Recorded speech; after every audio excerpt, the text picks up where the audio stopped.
예수들 함께 하시네 찬양하겠습니다.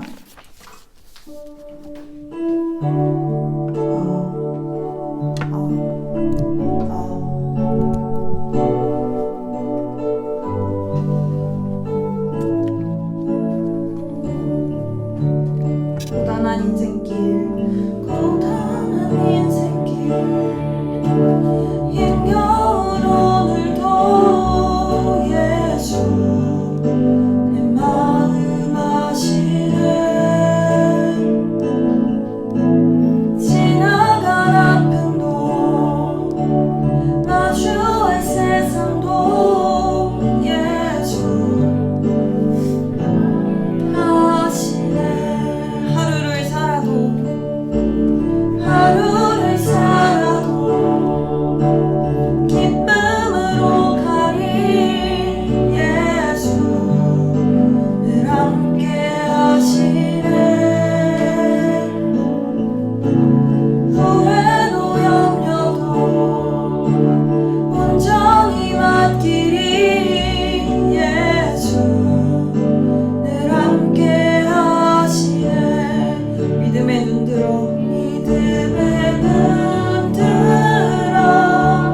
주를 보리. 이 또한 지나가리라. 주어진 내 삶의 시간 속에 주의 뜻 알게 하소서. 고단한 인생길 힘겨운 오늘도 예수 내 마음 아시네. 지나간 아픔도 마주할 세상도 예수 내 마음 아시네. 믿음의 눈 들어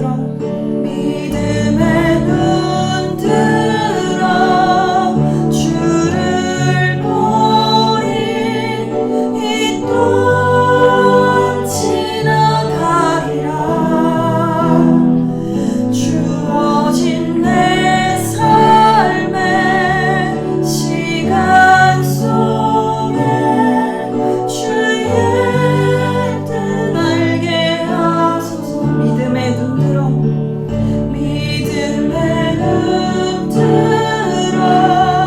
주를 보리.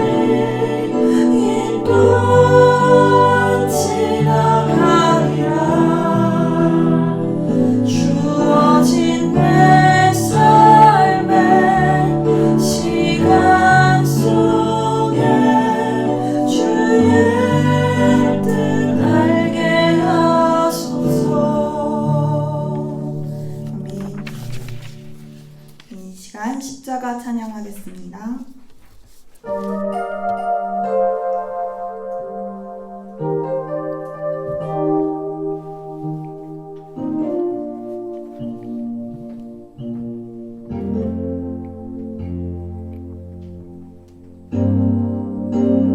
걷고 있네 높은 언덕 아무 말 없이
네, 이 시간 김용환 청년 나오셔서 기도해 주시겠습니다.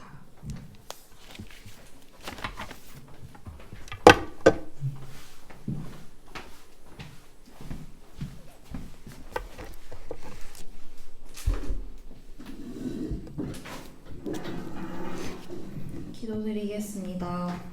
사랑해 주님 감사합니다. 한 주간을 건강하게 지켜주시고 이 자리에 예배드리고 나올 수 있도록 해주신 감사드립니다. 주님과 동행하는 삶을 살고자 하지만 각자의 삶이 버겁고 지쳐 주님을 찾는 것조차 힘든 때가 많습니다. 나약한 저희를 용서하여 주시고 어려움을 감당할 힘을 주셔서 주님과 동행하는 삶을 살도록 해주세요. 오늘 주신 말씀으로 청년들이 세상을 살아갈 힘을 주시고 저희 능력이 아닌 주님의 능력으로 하루하루 살고 있음을 깨닫게 해주셔서 감사가 넘치는 청년부가 되게 해주세요. 작정하며 기도하고 있는 제목이 있습니다. 영혼들을 위해 기도하며 기도와 신앙의 성숙이 이루어질 수 있도록 도와주세요. 예배 시작하는 시간입니다. 마치는 시간까지 주님께서 함께 해주실 것을 믿으며 예수님의 이름으로 기도드립니다. 아멘.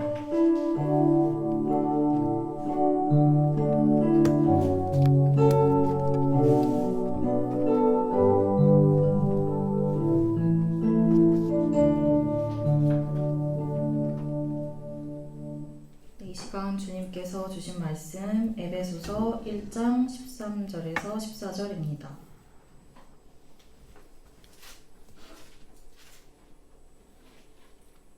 찾으셨으면 함께 읽겠습니다. 그 안에서 너희도 진리의 말씀 곧 너희의 구원의 복음을 듣고 그 안에서 또한 믿어 약속의 성령으로 인치심을 받았으니 이는 우리 기업의 보증이 되사 그 얻으신 것을 속량하시고 그의 영광을 찬송하게 하려 하심이라. 아멘. 김재기 목사님 나오셔서 말씀 전해주시겠습니다.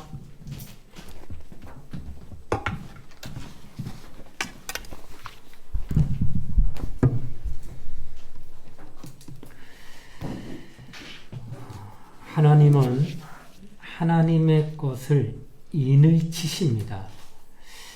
여기서 인친다는 말은 다른 말로 도장을 찍는다는 말입니다. 나무로 만든 도장이든 혹은 상아로 만든 도장이든 이 도장은 권리를 나타나게 됩니다. 곧 소유권을 나타냅니다. 또한 모든 약속에 대한 자기의 명예를 나타내기도 합니다. 이처럼 도장에는 명예가 있고 또 권리가 달려 있다라는 것이에요. 그래서 과거에는 쇠로 도장을 만들어서 불에 달굽니다. 그리고 멀겋게 달군 다음 짐승, 곧 나귀와 소의 등에 찍어서 이니셜을 박아가지고 이것은 나의 것 하고 소유권으로 나타냈다는 거예요. 소나 나귀를 방목하는 지역에서는 이것이 굉장히 필수적이었다라는 겁니다. 또한 노예의 어깨나 팔뚝이나 혹은 볼에나 이것을 찍어버립니다. 이는 화인으로 낙인이라고도 하고 다른 말로 흔적이라고도 표현합니다. 이처럼 피부에 한번 찍힌 흔적, 낙인, 화인, 이것은 그 가죽이 썩어 없어지기 전에는 결코 사라지지 않는다는 거예요. 그 흉터 있잖아요. 불에 닿은 흉터는 성형이 안 된답니다. 아무리 기술이 발달해도 성형 수술로 흉터가 생긴 거, 불로 화상을 입은 건 절대로 성형이 안 된다는 거예요. 피부는 이처럼 한번 늘어나면 줄어들지 않고 또 한 번 상처를 입으면 그 상흔이 결코 없어지지 않는다는 것. 그래서 과거에는 짐승에게 화인, 낙인을 찍으면 가죽을 벗기지 않는 이상은 그것은 찢길 수가 없다는 거예요. 그만큼 이런 도장에 대한 것들이 확연하게 나타나고 있다는 거예요. 바울 선생은 예수의 흔적을 내 몸에 가졌다는 표현을 썼어요. 곧 나는 예수로 인해 화인을 맞았다고 하는 뜻입니다. 다시는 지울 수 없는 도장을 맞았다는 뜻이 되고, 즉 바울 선생은 자신이 예수의 것이라고 하는 확실한 고백을 그가 가지고 있다라고 하는 뜻이에요. 이처럼 화인을 맞아서 소유권이 되어버리는 것, 이것이 바로 과거나 오늘날 이런 인침에 대한 것을 이야기하고 있다는 거예요. 그런데 이 화인에는 두 가지가 있어요. 하나는 하나님의 소임을 영원히 보증하기 위한 것으로 화인을 찍는 것이고, 또 하나는 이는 하나님의 것이 아니다 라고 나타내기 위해서 이런 인침을 한다는 거예요. 곡물검사소에 가면 가만히에 도장을 찍는데, 찍는 즉시 1등품, 2등품, 3등품으로 그 도장으로 결정이 납니다. 일단 가만히에 그 도장이 찍히면 곡물에 대한 품질이 보증을 받아요. 이것과는 반대로 아주 낙제품으로 찍어버리는 것도 있어요. 이건 상품 가치가 없다고 하는 것도 나온다는 거예요. 이 도장 하나에 구분이 정확해요. 이거는 1류, 이거는 3류, 확연하게 도장 하나로 구분을 시켜버린다는 거예요. 가룟 유다는 예수님이 12제자에 특별히 택함받은 자입니다. 그런데 그는 이미 성경에 말하기를 도적이요 마귀로 예수께서 낙인이 찍힌 자가 됩니다. 그러한 낙인이 찍힌 사람은 안타깝게도 회개해도 돌아올 수가 없다는 사실. 가룟 유다도 예수를 배반한 것에 대해 양심의 가책을 느껴 얼마나 괴로워했는지 말로 형용할 수가 없었습니다.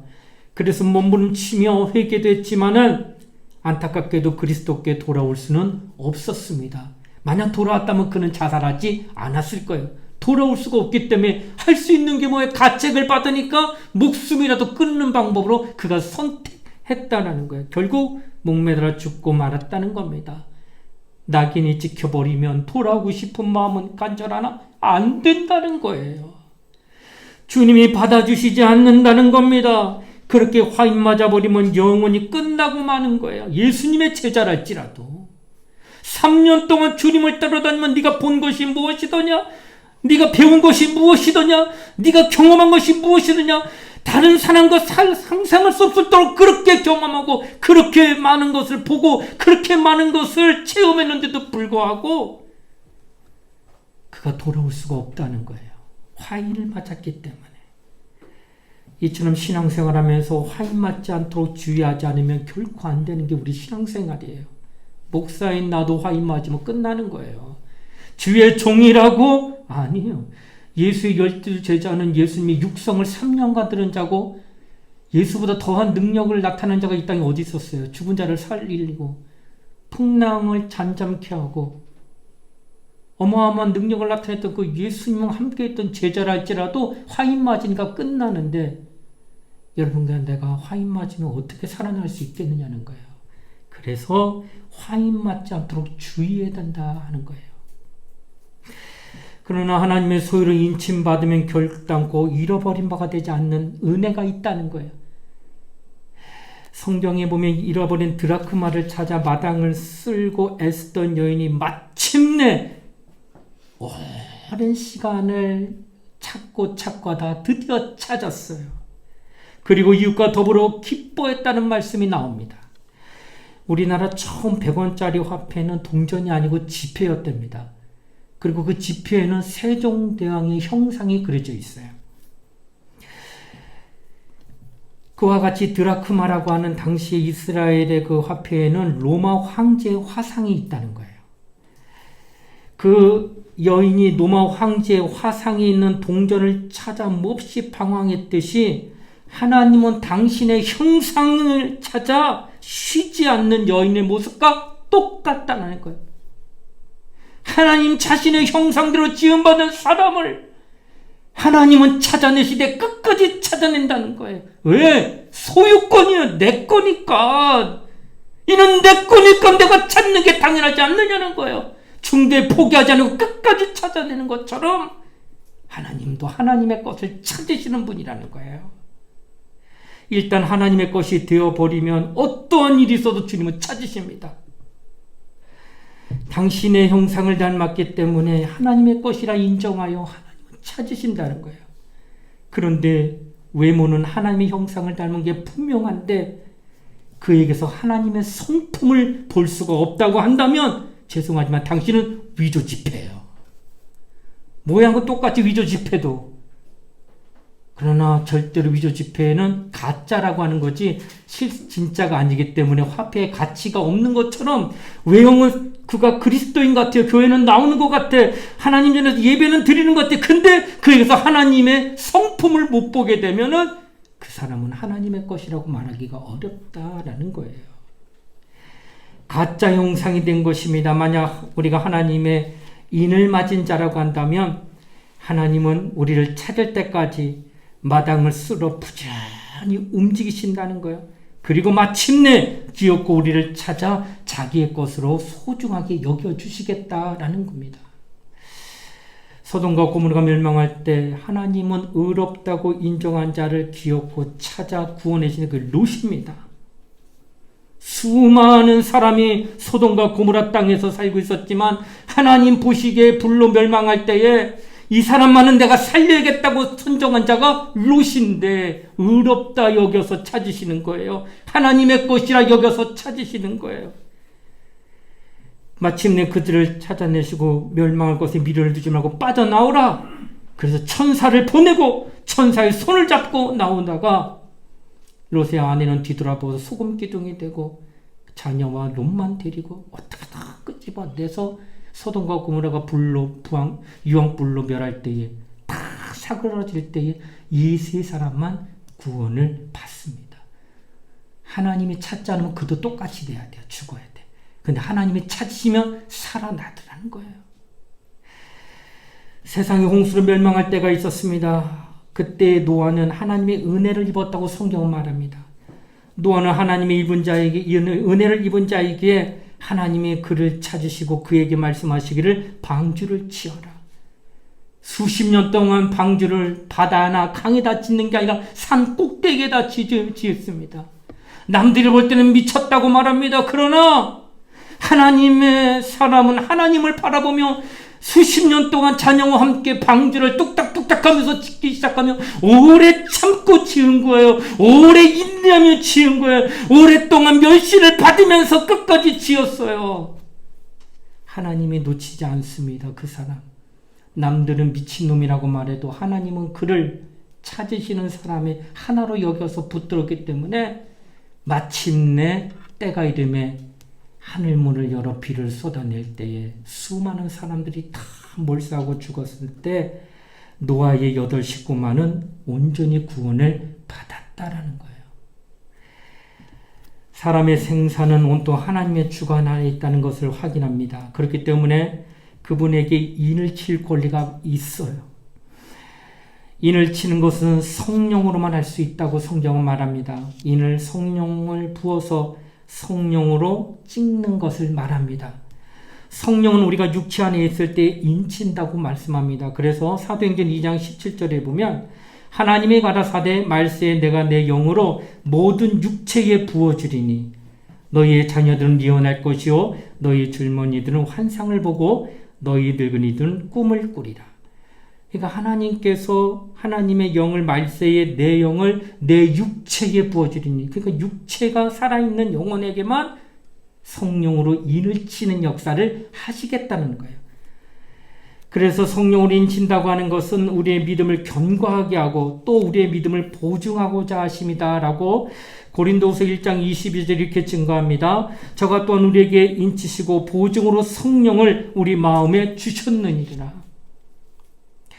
육체가 있을 때에 그 영혼이 하나님의 것이 되게 하여 영을 부어놓고 그 영을 부어놓은 까닭은 그의 믿음을 견고하게 말할까 흔들리지 아니하게 요동하지 아니하게 지진이 와도 내진으로 건물을 지은 일본은 6.0 대략 그 정도까지도 내진 설계가 돼 있어서 무너지지 않는데 우리나라가 일본과 같은 지진이 동일하게 떨어지면 우리 물건 다 떨어집니다. 고층 빌딩 다 무너져요. 내진 설계 안 합니다. 우리나라는 지진이 없다고 하기 때문에. 그러나 일본은 내진 설계를 합니다. 그래서 거기에 합격하면 건물 허가를 안 내요. 왜냐면 하루에도 몇 차례씩 오거든요. 진동이. 이런 흔들림이 성령을 부어주시면 유혹이 오고 미혹이 오고 어떤 사단의 역사가 와도 절대 흔들리지 않게 하기 위해서 성령을 육체에 부어주신다는 것. 견고하게 하기. 그리고 보증이라고 하는 것. 연대 보증 들어봤어요? 이 사람이 뭐 하는데 보증 세우래요. 보증 세우는데 이 사람이 사고 쳤는데 보증 쓴 사람이 그거 책임져야 돼요. 그거 빠져나갈 수가 없어요. 그래서 집도 날리고 파탄되는 가정만 보증 잘못 서가지고. 하나님이 우리를 이 사람을 내가 책임질 겁니다 하고 성령 보내주셔서 어떠한 일이 있어도 내가 이 사람 끝까지 갈 겁니다 하는 게 성령 보낸 거예요. 가족도 보증 쓰기 어려운데 하나님은 하물며 우리 같은 나를, 연약하고 부족한 나를 왜 보증을 쓰시는 거예요. 너는 내 것이고 난 널 끝까지 데리고 간다. 하나님은 우리를 사랑하셔서 성령으로 보증하신 겁니다. 에베소서 오늘 읽은 말씀 1장 13절로 14절에 말합니다. 또한 그 안에서 너희도 진리의 말씀과 너희의 구원의 복음을 듣고 그 안에서 또한 믿어 약속의 성령으로 인치심을 받았으니 이는 우리의 기업의 보증이 되사 그 얻으신 것을 구속하시고 그 영광을 찬미하게 하려 함이니라 라고 말씀하셨어요. 입맞은 자와 입맞지 않은 차이는 천양지차입니다. 이스라엘 백성들은 하나님이 택하신 백성이 맞습니다. 그러나 택한 백성이라 해서 다 입맞은 것은 아니에요. 하나님이 그들에게 복을 줘서 이 땅에서 부한 나라가 되겠지만은 입맞는 것과는 상관이 없다는 거예요. 요한계시록 7장 4절에 보면 하나님의 택하신 백성 가운데 이스라엘 가운데 입맞은 수, 마지막 때 구원받아 하늘에 데려갈 수는 불과 14만 4천 명밖에 안 됩니다. 인천의 인구가 300만입니다. 300만. 이거 몇 년 만에 이렇게 되는지 모르지만 인천인데 14만 4천인 거는 한 나라예요. 이스라엘 전체. 그 나라가 수천만 명인데도 그 가운데 입맞은 자는 불과 14만 4천. 그들은 택한 민족인데도 이는 별개라는 거예요. 그래서 여러분, 인을 맞는 거, 이 안 맞는 거. 근데 놀라운 것은 이방인 가운데 훨씬 더 많은, 감히 셀 수 없는 숫자가 인을 맞게 되는데 오늘 저와 여러분들도 성령 받았기 때문에 인 맞은 자에 속하게 됐다는 거예요. 그래서 이방인에는 수많은 사람들이 인을 맞지만 이스라엘 가운데는 그 수많은 사람 가운데 불과 14만 4천밖에 인을 받지 못했다는 거예요. 택한 하나님의 사람이라 할지라도. 그러나 여러분과 나는 이방인이에요. 그럼에도 불구하고 하나님이 내게 성령으로 육체의 성령을 인을 쳐주셔서 믿음을 견고하게 그리고 우리를 보증하게 하시는 놀라운 역사를 오늘도 행하고 계시다는 겁니다. 주 예수를 믿고 그를 시인한 자를 신자라고 말하고 그러나 성령으로 임맞은 자들을 신자라고 표현하지 않고 뭐라 말하느냐? 성도라고 말하는 거예요. 첫째 부활에 참여할 수 있는 자들은 이 약속된 인을 맞은 자들이에요. 첫째 부활이 있고 둘째 부활이 있어요. 첫째 부활하게 되면은 공중에서 주님의 재림할 때 만나고 만나는 순간 혼인잔치가 시작되며 자그마치 공중에서 이 땅에서 1000년 동안 공중에서 왕과 같은 권세를 누리며 하나님으로부터 은혜와 사랑을 힘입게 돼요. 이게 첫째 부활에 참여한 자. 누구? 입맞은 자들. 곧 육체의 성령을 부어주심으로 알미암아 그의 믿음이 이 땅에서 흔들리지 아니하고 영원히 일어난 함께 갈 것이라고 아니라 하나님의 은혜를 입은 자들이 마침내 첫째 부활에 참여하게 되는 거예요. 그런데 이 첫째 부활에 참여하지 못한 자들은 어디에 참여할까? 둘째 부활에 참여하면 이런 심판받게 참여하는 거예요. 이때는 하나님 백보자 심판 앞에 나와서 심판을 받는 그 두려움 자리에 있게 된다고 하는 거예요. 그러니 할 수만 있으면 우리 어디에 참여해야 돼? 첫째 부활에 참여하게 하여 당신은 성령으로 인을 맞으시라는 거예요. 아까도 서두 얘기했죠. 인치는 건 뭐냐? 도장이라고 했죠. 도장은 뭐냐? 소유권이에요. 누구 거? 하나님의 것으로 당신이 완전히 하나님의 것으로 나와야 된다라고 하는 것이에요. 나는 하나님의 것입니다. 내 입술로 아무리 주장하고 아무리 고백한들 성령으로 인침받지 않으면 당신은 하나님 것 아닙니다. 내가 이런 고백은 내가 더디하고 말하지 못할 때 할지라도 내가 일단 성령으로 인침을 받으면 성령이 내 안에 임하시면 하나님은 보시고 이는 내 거 하고 말씀하신다는 거예요. 우리가 하나님의 것이 될 수 있는 유일한 길은 성령으로 인침받는 것밖에 없습니다.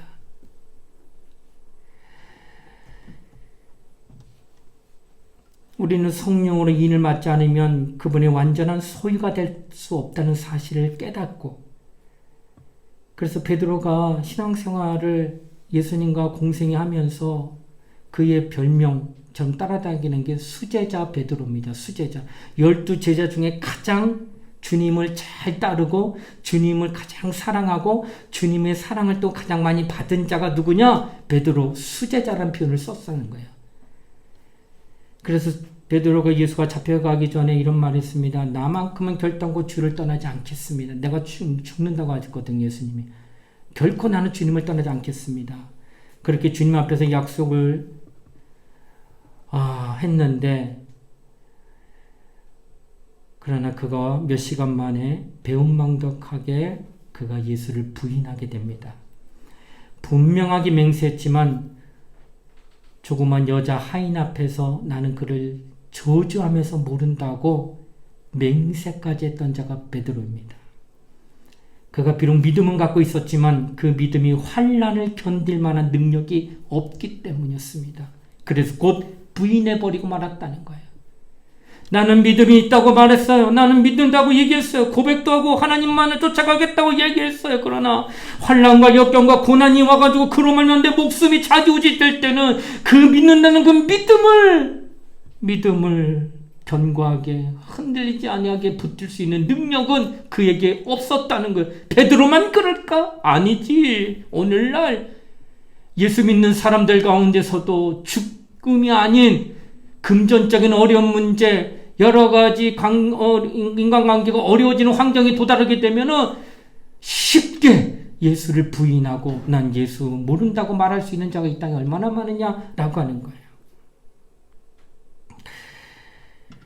그러나 입맞은 자는 어떠한 환난이 와도 능히 물리칠 수가 있다는 겁니다. 요한계시록 7장에 보면 이인을 치되 환난 전에 이인을 치게 한다고 성경은 말합니다. 그리고 입맞은 자는 환난 중에서 해를 받지 않도록 하나님이 보호하게 한다. 그러니까 환난은 있다는 거예요. 예고돼 있다는 거예요. 환난은 다 경험하게 된다는 거예요. 그런데 그 환난 이전에 먼저 성령을 인친다는 거예요. 그리고 인침받은 사람은 환난이 있긴 있지만은 거기에서 보호를 반드시 받는다고 얘기했다는 거예요. 하나님의 세상을 멸하시고 우주를 종이충 말듯이 말아버릴 때에 입맞은 자만큼은 그 가운데서 반드시 보호를 받아 해를 받지 않도록 하시겠다고 약속하셨다는 거예요. 하나님은 한번 인치시면 결단코 잃어버리지 않으시고 끝까지 보호하시기 때문입니다. 그러므로 그 환난이 오기 전에 당신은 인을 좀 맞으시란 말이에요.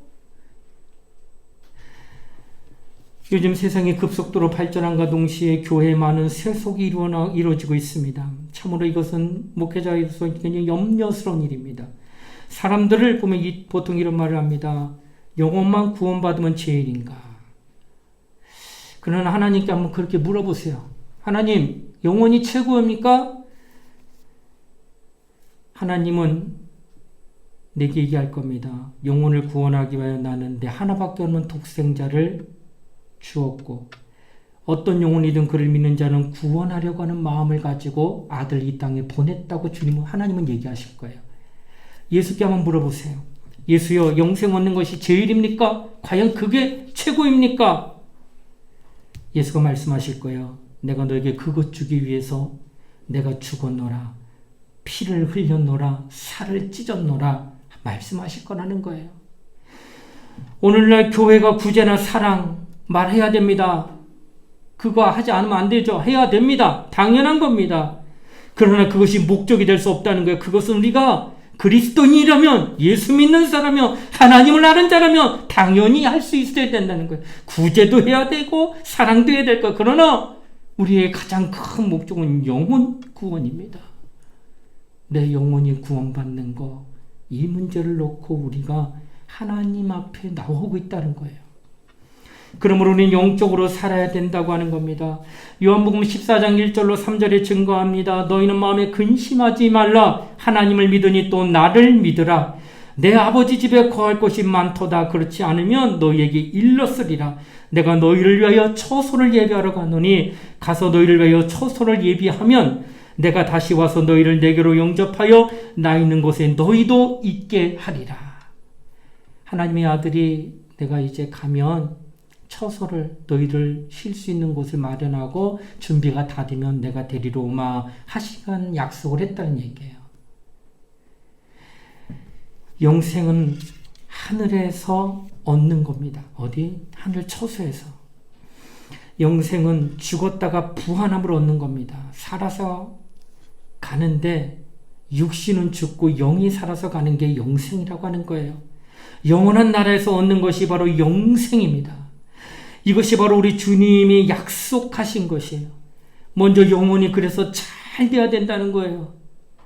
우리 영혼이 하나님으로부터 인을 맞아 하나님의 소유라는 것이 증명되지 않으면 천사들의 철저한 보호를 당신이 받을 수가 없다는 거예요. 눈에 보이지 않는 천사가 호위하면서 나를 지켜줘야 된다는 거예요. 그런데 그 천사는 누구를 지키느냐? 하나님의 사람을, 하나님의 것만을 지킨다는 거예요. 하나님의 것이 되지 아니한 자는 하나님의 천사가 지킬 의무가 없다는 거예요. 그래서 내가 일단 하나님의 것이 되는 순간 내 눈에는 보이지 않지만 내 주변에 천사가 나를 도와주고 있다라는 거예요. 지금은 풍성한 영적 생활을 해야 할 때임이 분명합니다. 곧 입맞아일 때라고 하는 거예요. 곧 성령으로 말미암아 신앙생활을 누구보다도 뜨겁게 해야 된다고 하는 사실을 이야기하고 있다는 겁니다. 말세가 무엇일까? 예를 들자면 1월 1일도 2011년이고 12월 31일도 2011년에 속한 겁니다. 365일이라는 기간이 모두 다 2021년인 겁니다. 이것처럼 말세는 예수의 초림으로부터 시작되어서 성령 강림이 있던 때가 말세의 중반에 해당한다면은 예수께서 재림은 말세가 끝나는 날로 한다는 거예요. 마치 1월 1일부터 12월 31일이 모두 다가 2021년인 것처럼 예수의 초림과 성령 강림과 예수의 재림은 한 단락으로 묶어서 이루어지고 있다라고 하는 거예요. 예수께서 오심으로 말세는 이제 시작된 거예요. 초림 때. 그 다음 성령으로 인해서 말세에 성령을 부어준다고 했던 사도행전 2장 17절의 말씀이 진행됐고 이제 마지막으로 재림은 속히 올 거라고 예언하셨다라고 하는 거예요. 어떤 사람들은 교회의 수준을 사람들로 측정하기도 합니다. 그래서 시골에는 무식한 사람들이 참 많지요. 500단어. 어느 할머니는 태어나서 죽을 때까지 딱 500단어만 사용해요. 고향을 안 떠나고 그 동네에서 500단어면 충분히 의사소통이 돼요. 그러나 공부를 많이 하는 사람일수록 굉장히 많이 되고 문호 가운데 섹스피어는 약 그의 저서를 통해서 약 3만 단어를 사용했던 그 대단한 사람이죠. 그런 사람도 있는가 하면 시골에서 있는 분들 500단어로 평생을 사는 분도 있다는 거예요. 농사 짓는 사람들 대부분이기 때문에 배우지 못한 시골에서 그분들은 또 돈도 많지 않아요. 근데 그분들이 교회를 다닙니다. 또 서울에도 교회가 있어요. 변두리에는 노동자들이 참 많습니다. 지금도. 그리고 고용인들이 많고 고용주가 많지 않습니다. 또 강남의 어느 곳에 가면 노동자는 별로 없어요. 고용주들이나 재력 있고 학력 있는 사람들이 상당히 많습니다. 같은 교회요. 예수 믿는데 사람들이 눈으로 교회의 수준을 측정하기를 여기는 박사들 나오고 여기는 의사들 많고 판사도 있고 검사도 있으니 여기는 수준 높은 교회, 여기는 시골에 500단어밖에 사용하지 할머니들만 모여있는 교회, 수준 낮은 교회라고 말할 수 있겠느냐는 거예요. 그런데 사람들의 시각에는 배움이 많고 돈도 있고 재력이 있으면 수준 높은 교회라고 칭송하고 시골에서 공부 못하고 고용자들, 고용인들 하루 사는 사람들이 예수 믿는 데는 아주 저급하게 생각하는 이용졸한 생각을 하고 있는 사람들이 이 땅에 얼마나 많은지 몰라요. 그런데 하나님은 인간의 시각처럼 그의 외모를 보고 그를 보시는 걸 그의 중심을 보시는데 무슨 중심? 하나님 교회의 수준을 보는 것 딱 하나밖에 없다는 겁니다. 그것은 바로 예수 그리스도라는 거예요. 바로 예수 그리스도의 교회가 진정한 수준이라는 거예요. 배움이 많고 배움이 없고 가진 것이 많고 가진 것이 없어도 그 안에 예수가 있으면 주님은 그거 하나만 보고 끝나는 거예요. 이는 나의 교회 하신다는 거예요. 너희가 믿는가 너희 자신을 시험하고 너희 자신을 확증하라. 예수 그리스도께서 너희 안에 계신 줄 너희가 스스로 알지 못하느냐? 그렇지 않으면 너희가 버리운 자니라. 버렸다는 거예요. 너 예수 믿어? 글쎄요. 너 구원 받았어? 글쎄요. 너 안에 예수가 없어? 잘 모르겠는데요. 이러면 당신 버리운 자라는 거예요. 안다는 거예요. 내가 구원 받았는지 안 받았는지, 내가 예수 믿는 사람인지 아닌지 자신이 안다는 거예요. 그런데 이게 불확실해? 당신 없는 거지. 그럼 예수가. 다시 말할까? 당신 결혼했어? 결혼했나? 아니 똑바로 얘기해봐. 결혼했어? 잠깐 좀만 생각 좀 해볼게요. 이런 대답을 누가 나한테 물었는데 내가 이렇게 대답하면 집에 못 들어가요. 아니 내가 결혼했는지 안 했는지를 내가 모를까봐 똑같아요. 나 당신 구원 받았어? 확신한다니까요. 받았는지 안 받았는지. 그리스도가 없으면 당신은 버려본 자라는 거예요. 그렇다면은 하나님은 당신을 교회로 생각하지 않는 거예요. 그러나 예수 믿는 믿음으로 나는 구원받았다면은 배움이 많고 적고 그리고 가진 게 있고 없다 할지라도 상관하지 않아요. 주님은 딱 그거 하나 보시고 하나님도 그거 하나 보시고 그가 교회다. 그가 진정한 교회다 라고 얘기해 주신다는 거예요. 그러니 당신 안에 예수가 있느냐라는 거예요. 또한 주님은 말씀하셨습니다. 내 피를 받아 마시라. 내 살을 받아 먹으라고 표현하셨어요. 어떤 사람은 끔찍해서 떠납니다. 그 얘기 듣고. 요한복음 6장에 내가 예수의 살을 먹고 예수의 피를 받아 먹어? 내가 식인종이야? 이러면서 예수를 떠나는 자들이 많아요. 다 떠나갑니다. 그때 제자들에게 너희도 가려느냐? 그때 베드로가 말하기를 영생의 말씀이 여기 계시오니 내가 누게로 가오리까? 영생의 말씀이라고 하는 은혜의 말씀이 여기 계신데 내가 어디로 갑니까? 말씀을 받아 먹으라는 거 아니었습니까?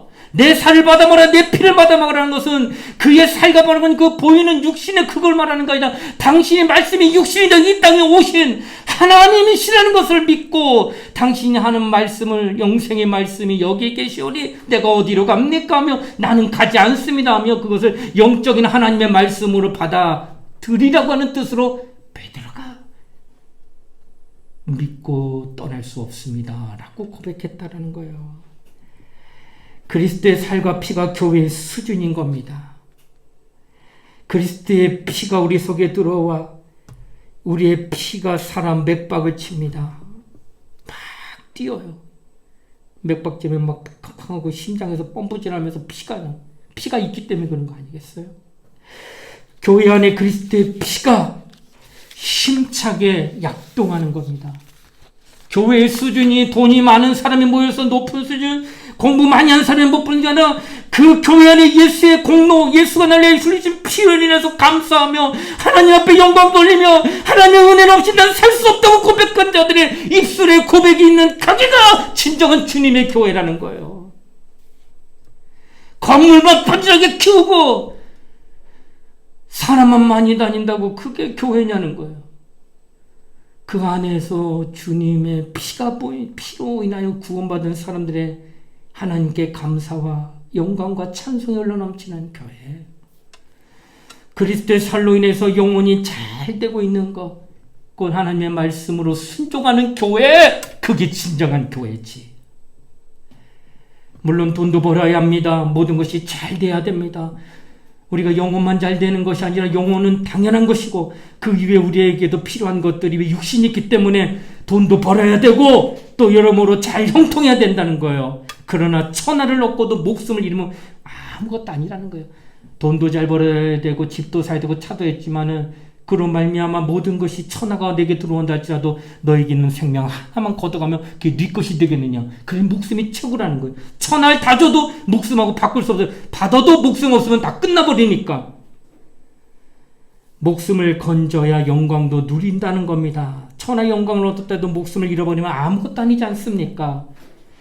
근데 목숨과 영광 가운데 어느 것을 택하겠느냐 했을 때 즉시 영광을 택할 수 있어야 되는 거예요. 이때의 영광은 땅에서의 부귀영화를 잃는 것이 아니라 저 하늘에 내 영혼이 받을 영광을 얘기하는 거예요. 내 영혼이 그 영광으로 하나님 앞에 나갈 때에 그러므로 내 영혼이 먼저 인침을 받아 다음에 세상 것들이 잘 되어야 한다는 것을 보자는 거예요. 그래서 요한 3서 2절에는 내 영혼이 잘된 같이 내가 범사에 잘되고 강건하기를 내가 간구하노라.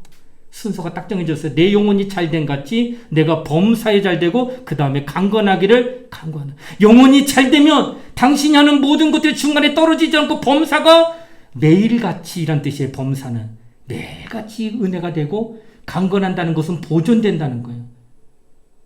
마치 내가 이 사람과 결혼하려고 공들여서 정말 연애하며 선물 사주고 마음 쏟고 정말 다 했는데 3년 연애하고 결혼하고 딱 같이 이제 결혼합시다 했더니 이 여자가 딴 남자하고 결혼해요.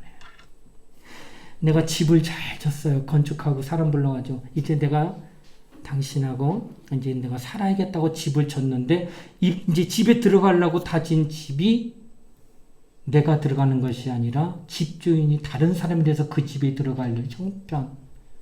포도나무를 져서 과실을 먹을 때가 돼서 이제 내가 따먹게 됐다. 이 아름 맛있는 과실 내가 먹어야지 했는데 그 포도나무가 다른 사람에게 넘어가는 거. 수고는 지금까지 내가 다 했는데 마지막에 그것이 다른 사람께 되는 게 이게 뭘까? 내게 안 되는 거고 이것은 바로 이 땅에서 게으르지 않냐고 열심히 냈어도 하나님께서 그것을 내 걸로 인정해 주지 않으면 내게 안 된다는 거예요. 세상에 이런 것들이 얼마나 많은지 몰라요. 그래서 여러분과 내가 하나님 앞에 내 영혼이 정말 잘 되고 내 영혼이 그리스도의 은혜로 잘 되게 되면은 범사와 강건한 것들이 다 뒤따라온다는 거예요. 근데 영혼이 안 되면 범사와 강건한 것들에 수고했던 모든 누구들이 헛수고 된다는 거예요. 그래서 여러분이 지금 땀 흘려 공부하고 지금 다 하는 모든 것들이 다 내게로 돌아오기를 소원한다면 당신의 영혼을 먼저 생각하라는 얘기예요. 영혼을 잘되게 해보란 얘기예요. 영혼을 정말 축복해보란 말이에요. 당신 영혼을 사랑해주란 말이에요. 당신 영혼이 사랑받게 되면 그 영혼으로 말미암아 따라오는 것들은 부수적인 것들은 다 따라오게 돼 있다는 거예요.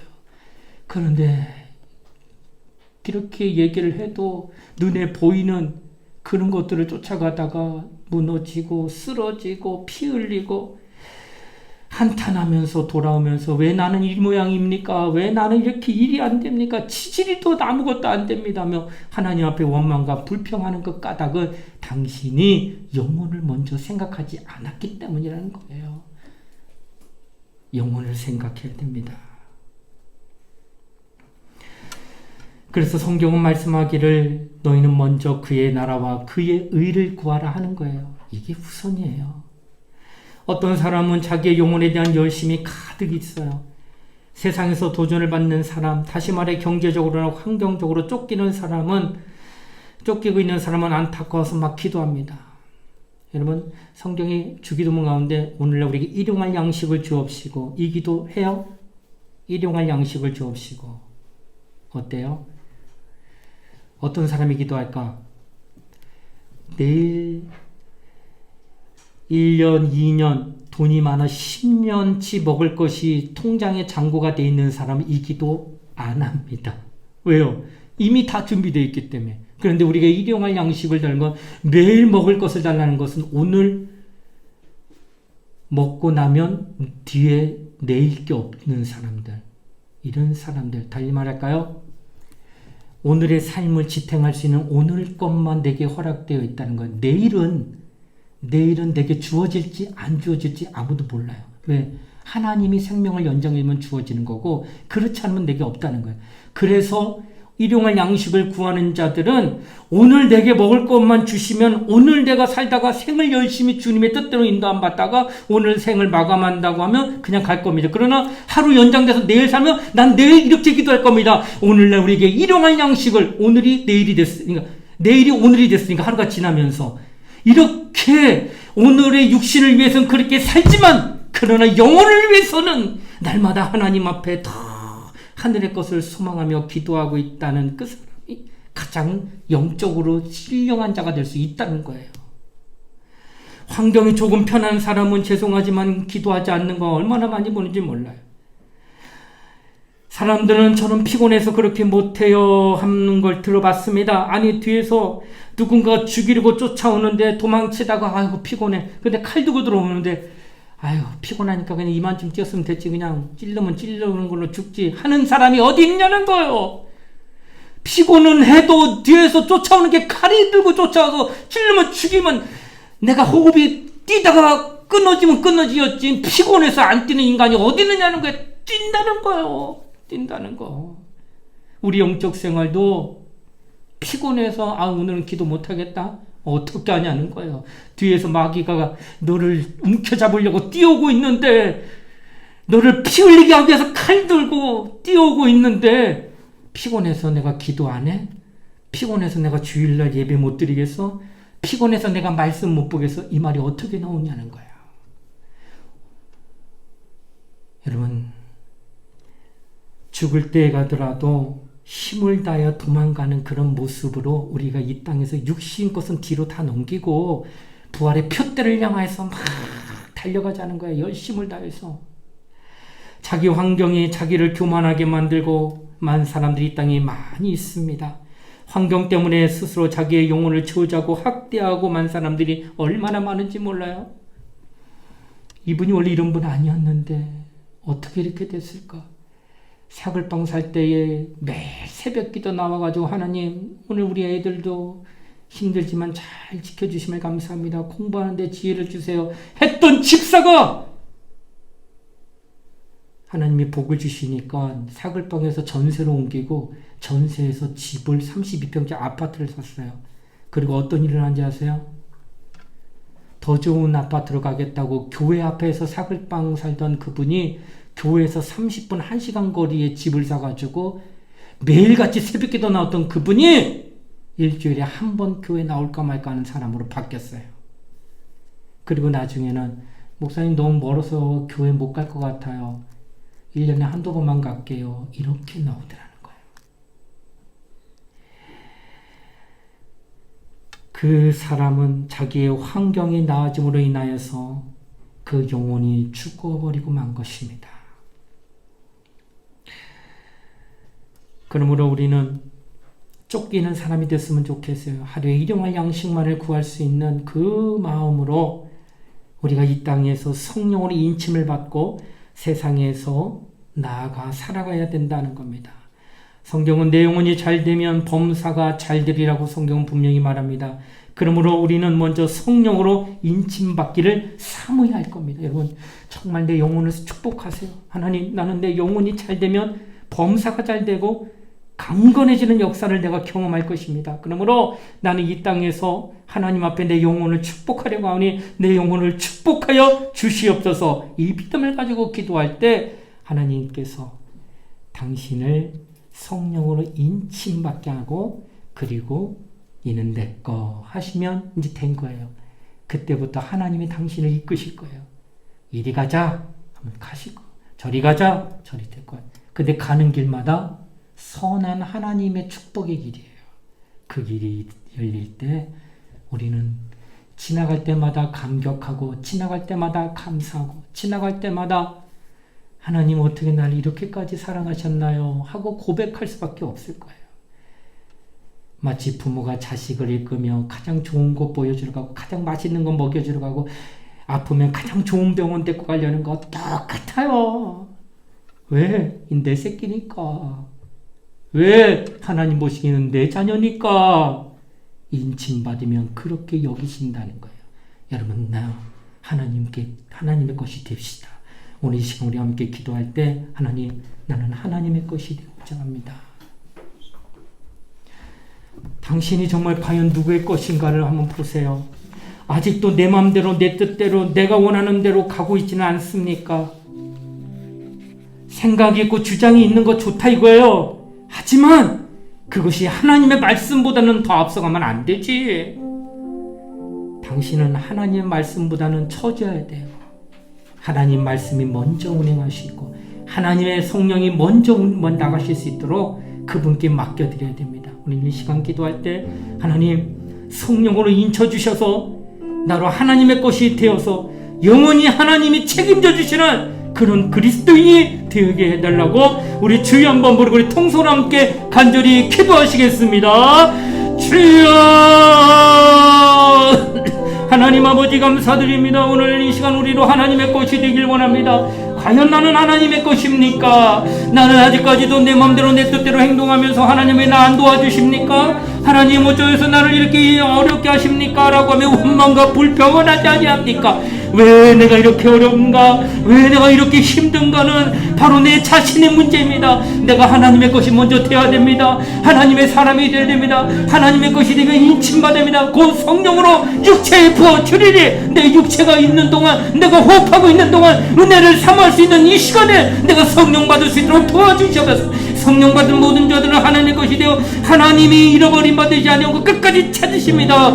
그가 신음하는 가운데서도 그를 건드리고 그가 숨어버리고 그가 정말 고통받고 있을 때에 난 모르게 눈물을 흘리고 있을 때도 주님은 찾아가실 거예요. 그가 하나님의 것이기 때문에요. 아유 어쩌여 우느냐 어쩌여 여기서 이렇게 힘이 빠져있느냐 일어나라 나와 함께 가자 내가 너를 찾았노라며 주님은 우리를 붙드실 것입니다. 우리 모두가 하나님 앞에 그런 믿음을 가지고 기도하며 하나님의 것이 되어 온전히 순종하는 믿음을 가는 자가 되시도록 역사해 주셔서 오늘 우리 모두가 하나님의 것이 되어서 기도하는 종들이 다 되게 하여 주셔서 성령의 역사하시는 자가 되게 하여 주셔서 우리 모두를 하나님 인도해 주시고 하나님 말씀대로 순종하는 믿음을 갖는 종들이 되게 하여 주시길 원합니다. 하나님의 성령으로 인쳐주셔서 하나님의 성령으로 인쳐주셔서 온전히 하나님의 것이 되어 하나님으로 말미암아 사는 자 되게 하시고 성령을 받은 자들은 영적 생활하게 하여 주시고 하며 온전히 하나님의 영혼이 잘 되는 역사를 경험하는 자 되게 하여 주셔서 마침내 하나님께서 우리를 인도하시는 저 천국으로까지 인도함 받을 수 있도록 축복하여 주시옵소서. 성령의 역사하시고 하나님의 뜻 가운데 인도함 받는 우리 모든 영혼들 될 수 있도록 역사하게 하여 주시길 원합니다.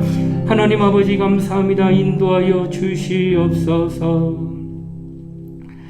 하나님 아버지 오늘도 우리에게 은혜를 주시고 성령으로 인침을 받으라고 말씀하십니다. 내가 인침을 받는 그는 이제 그 믿음을 견고하게 할 것이요 또한 그 믿음으로 보증을 받게 하여서 끝까지 하나님이 책임져 주시겠다는 약속이 언약입니다. 그러므로 우리 모두가 성령으로 인침받아서 이 땅을 살아갈 때 먼저 그의 나라와 그의 의를 곧 영원히 잘됨 같이 내가 범사에 잘되고 강건하기를 내가 간구하노라 하심과 같은 큰 축복을 받는 우리 모두가 되도록 인도하여 주시옵소서. 감사를 드리며 걸어가신 예수님 이름 받들어 기도드리옵나이다. 아멘.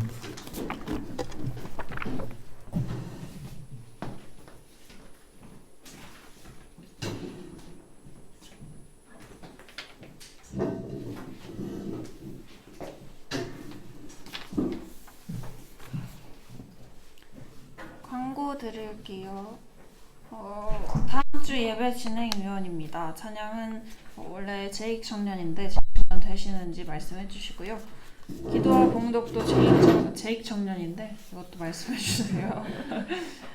찬양 네네네 해주시고 반주는 박한채 청년, 다음 주 방송은 종민 청년이 담당해 주시면 됩니다. 폰을 안 받고 출석 다음 주인가요? 다음 주에 나눠줘서 오늘부터 다음 주까지. 그리고 마지막 날 그걸 갖고 오면 돼요, 친구가. 그럼 출석을 해야 하는 거? 그렇지, 다음 주 와게 해야지. 그거 교회에서 나가는 거. 다음 주부터 새 친구를 데려와서 출석을 해야 해요. 여기 보시면 여기 출석 쿠폰 5주차까지 이렇게 있는데 이거를 채워서 채우는 거 네, 그렇다고 하네요. 자, 그리고 광고가 하나가 더 있죠. 오늘이 6월 13일인데 오늘 생일을 맞은 청년이 있습니다. 저요.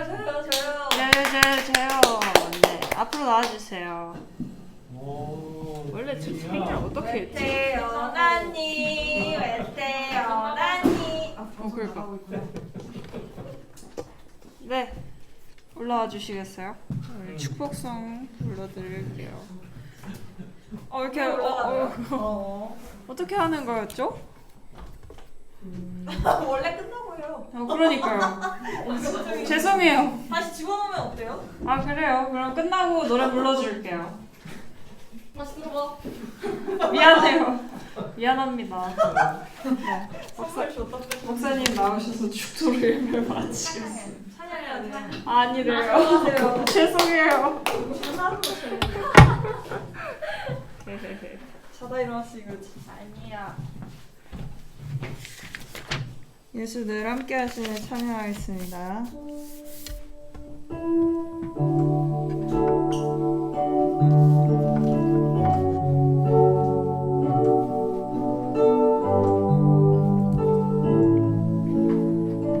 고단한 인생길 고단한 인생길 힘겨운 오늘도 예수 내 마음 아시네 지나간 아픔도 마주할 세상도 예수 내 마음 아시네 하루를 살아도 기쁨으로 가리 예수 늘 함께 하시네 후회도 염려도 온전히 맡기리 예수 늘 함께 하시네 믿음의 눈 뜨라 주를 보리 이 또한 지나가리라 주어진 내 삶의 시간 속에 주의 뜻 알게 하소서 믿음의 눈 들어 믿음의 눈 들어 주를 보리 이 또한 지나가리라 주어진 내 삶의 시간 속에 주의 뜻 알게 하소서. 목사님 나오셔서 축도해 주시겠습니다.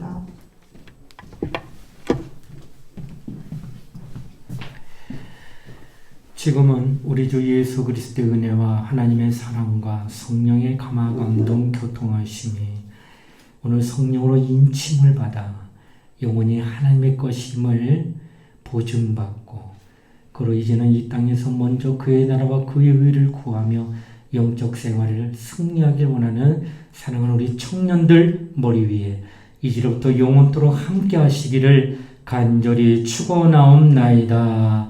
아멘.